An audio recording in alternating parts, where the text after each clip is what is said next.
everyone, it's Froggy, and I'm back again with another episode of C14 Dating. So we are currently in the lab, and we have a 20. So this could be a 13 if it's a 6. So we'll do that, and maybe the craft sticks and the toothpicks. Yay! Okay, good. Should have done the toothbrush, oh well. 28, 9, so this could be 17 craft sticks and the toothpicks again. No, I think I'll pick the brush this time. Amazing, you got it exactly right. Woo!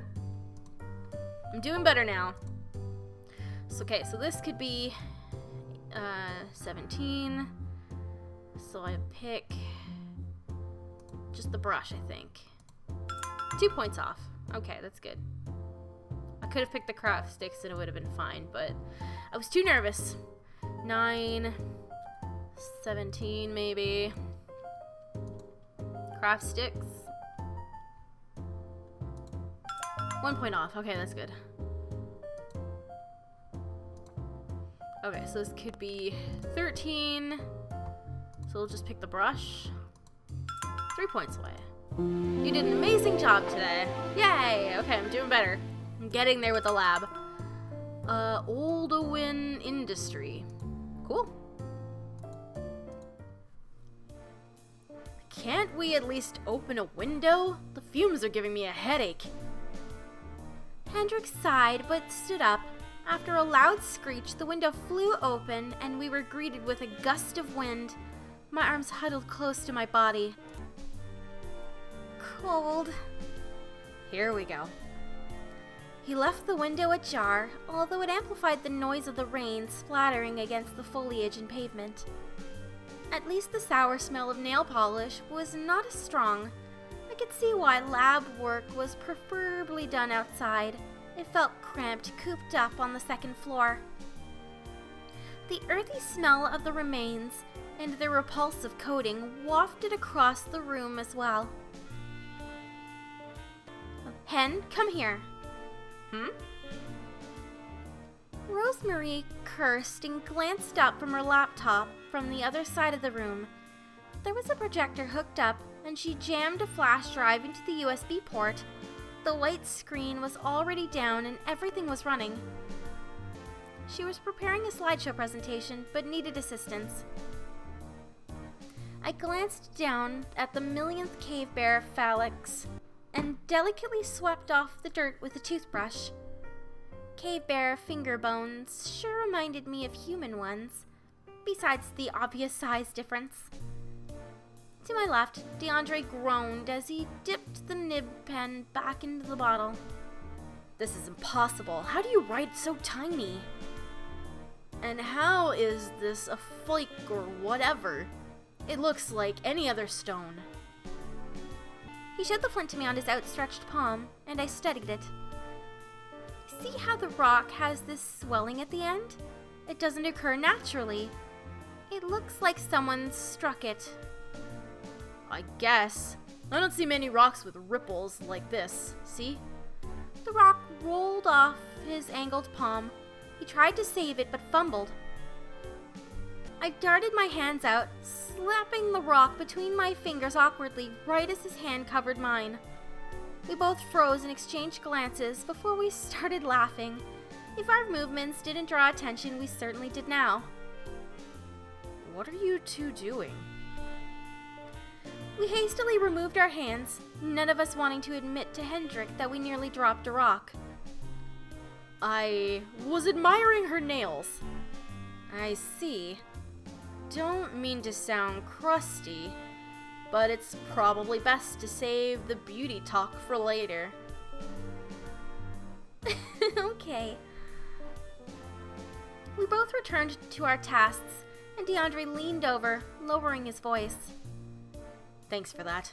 I didn't want a repeat of last time. Last time?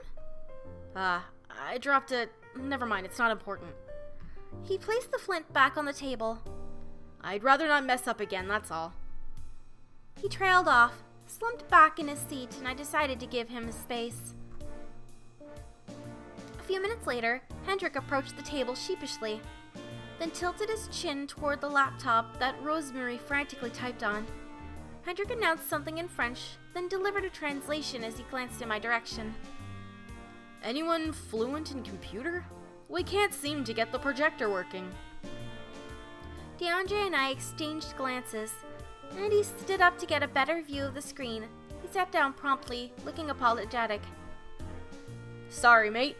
I use a different operating system. I didn't consider myself super projector savvy, but I did do presentations in classes that used them.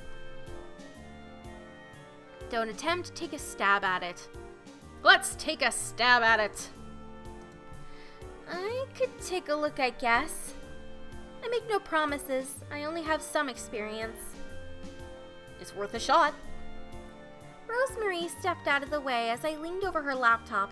I navigated the mouse and glanced at the light shining on the projector screen.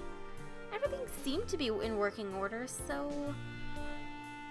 Was it already reset? Yes, I reset the laptop. Ugh, technology. Maybe we should use the overhead projector. Hendrik and I still have those old transparencies. I have no idea how to work it anymore. Besides, I want people to enjoy learning archaeology, not think we're fossils if we resort to using that. You already forgot? Remember when they used to be ubiquitous? Professors would fight over when they could use them. I hated being the one designated to wheel those in. While they chatted, I tinkered around with resetting both the audio-visual device and the laptop. I toggled the presentation displays, growing increasingly frustrated. What was I doing wrong? Was it the projector itself? On a whim, I leaned over to check the cables, and I couldn't tell if my hand smacked my face or if my face smacked my hand. A cable was loose between the devices. I fixed it, then played with the laptop again. I checked the top of the projector and flicked the switch. Sure enough, the room was basked in the gentle blue glow from the desktop displaying on the screen. You did it! What was the problem? Just a loose cable? I gestured to the AV device. Well... Suddenly everything went pitch black. A few of the students gasped, and chatter immediately sprung forth. Can you fix that too, Melissa? A power outage? Not possible. I guess we're not getting that lecture either way tonight. I highly doubt the electricity will return soon in this storm. Aw. I felt a gentle pat on my shoulder. A shame it happened, but it didn't go to waste. Good work there, champ.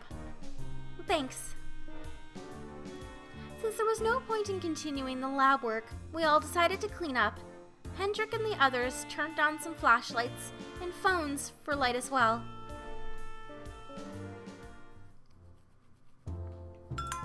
Yay, we're good at volunteering. I should check my email. My parents must have... As I opened the lab door, I immediately froze. Augustine ranted angrily at Rosemarie, who gestured to a chipped stone with tiny flakes surrounding it. Permission to touch or manipulate any. This is for my research. The two paused, then turned to me, and I cowered at their annoyed stares. As I shrunk back, Augustine approached and slammed the lab door shut. Not wanting to loiter, I whirled around and collided into someone. Now I was awkwardly sandwiched between that person and the door. Sorry about that. I glanced up, instantly recognizing Kyler's tall frame. He appeared baffled, then gazed at the door. Muffled voices still argued behind it. He took a few steps back to allow more space between us. Did something happen? From what I could gather, Augustine is mad at Rosemarie over something. Why, were you planning to enter the lab too? Yes, I was planning to ask a few questions, but it's probably not the best time now. Yourself? I wanted to check my email. My laptop is in there, but I don't think they'd appreciate it if I slipped in to nab it. You could try using the computer upstairs. That old thing? Well, it's worth a shot. It was then that I heard a faint clicking of a keyboard upstairs. I doubted Hendrik would remain in the lab with that sort of tension going on. Sure enough, halfway up the stairs, I spotted his auburn ponytail. I glanced back down at Kyler. Maybe it's something you can ask Hendrik? I don't like going to him. Kyler never acted this juvenile, and it caught me off guard. I wonder if he'd mistranslated his words, but his body language suggested otherwise. If you're curious, I could ask Hendrik about the situation. Hesitantly, Kyler took a step forward, and I cheered silently. I doubted Kyler would mention his original question to Hendrik, but maybe engaging him in conversation would loosen up whatever friction the two had with each other. I tripped upstairs energetically and gave Hendrik a wave. Hey, working up here now? Sort of had to. Couldn't concentrate with the noise downstairs. So, request to use his laptop quickly, ask about what happened. Well, I'm gonna make this decision next time. I hope you guys enjoyed this episode. If you want to see more videos from me, then don't forget to like, comment, and subscribe. Thanks for watching.